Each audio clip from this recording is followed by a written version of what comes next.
Hey, Seminole Boosters, this is Daryl Beach again with another installment of our head coaches video chats. And today we are joined by Trey Jones, our men's golf head coach. Trey, thank you for joining us today.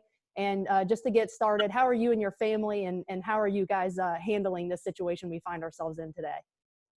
Thanks, Daryl. We're doing like everyone else, trying to do what we should do, which is stay inside or stay at our houses and comply with the regulations. But I can say that I haven't done this much walking around with my dog, my wife, and yard work in a while, but all needed. There you go. So Trey, can you just give us an update on your program, on your student athletes, on your coaches, how everybody's doing, where people are located, and what you guys are currently working on right now? So we have half our team is still in town, and half have chosen to return home to with their families and parents for whatever reason that may or may not have been. But so they're still going to school. They're doing what they need to do there. Obviously, they don't have any of the weight training facilities here to do any of that stuff, but they half are in town and half are returned home. And obviously you're there at the golf course, and I can hear the geese in the background. Can you give us an update on the Legacy course and the impact that something like that has on your program? Well, first of all, I'm hoping that part of this video that someone out there knows how to get rid of geese. And if they can text me or call anyone at the golf course how to get rid of these geese would be a great thing for all of us. But the Legacy, in all seriousness, the Legacy Club, it's phenomenal. It's open. It's memberships are going really well considering the times, and it's a great place to be out when you need to get out, need to get some sun, and need to do something you love to do. And where are you specifically right now? Like, what are our viewers looking at behind you? Well, they're looking at the 8th green. I'm guessing behind me. It's a windy day and colder than normal than it has been. So for microphone purposes, we're kind of sheltered behind a small building that's out here for an irrigation pump. But the 8th green is behind us, 9th tee, and then straight over the hill from that, you'd see most of the entire golf course below you. It looks good. Trey, talk to us about your player alumni and former Seminoles. Are you keeping in touch with them? And then talk about kind of how they're handling, the ones who are on the pro circuit, how they're handling this postponement. Well, my take and philosophy generally is to let those guys be themselves and not bother them, but check in and do some stuff. Well, now they're on their phones. Now they have some time. There you go. We've had some interaction with them, some personally, some just through text here and there, and to what they're doing. But they're anxious. This is what they love to do.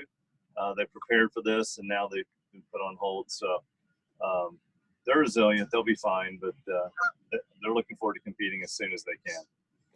And what is your take on the Masters postponement? I know we got a Masters is kind of one of the all-time favorites.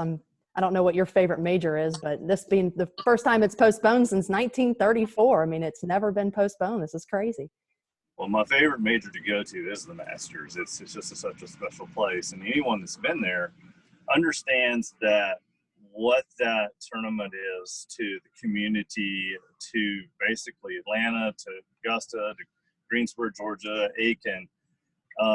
So that's just such a huge thing for that city not to be able to have it, and for them not to be able to do that. So postponing it, I believe it'll be played. I'd like to think it will be played, and if it is played, a once in a career time in the fall would be something amazing to see. Definitely. So just back to the student athletes real quick. You said that, everybody's doing online classes, and how has that transition been for your student athletes? How are they handling online classes? And then how are you keeping up with it just in terms of checking in and accountability and all that?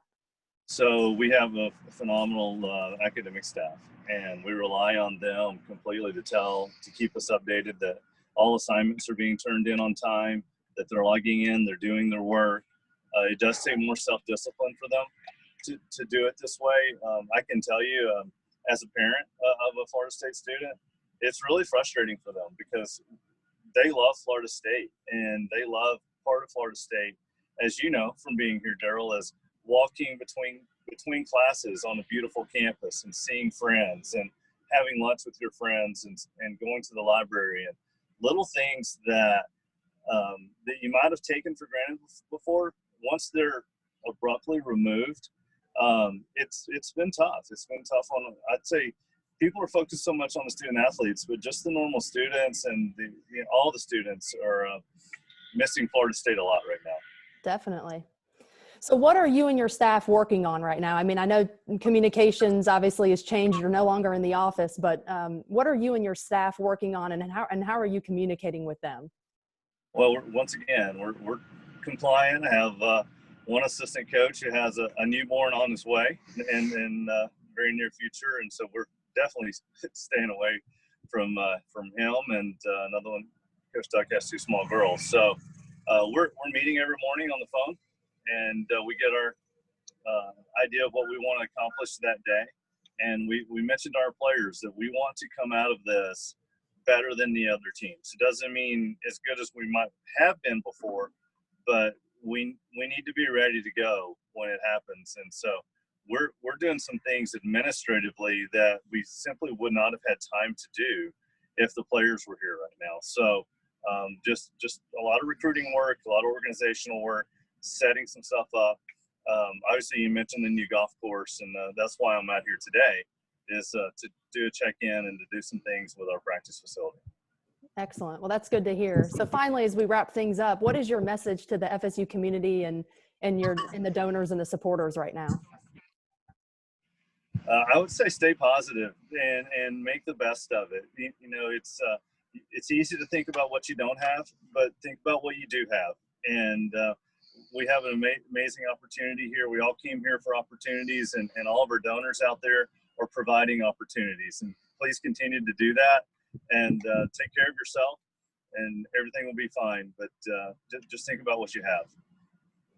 It's a perfect message. Well, thank you, Trey. We're going to try to check in with you again here in the next few weeks, and you can give us an update, maybe take us on a tour of a different part of the course. But thank you for your time today. You guys stay safe out there. That would be great. Thanks, Daryl. All right.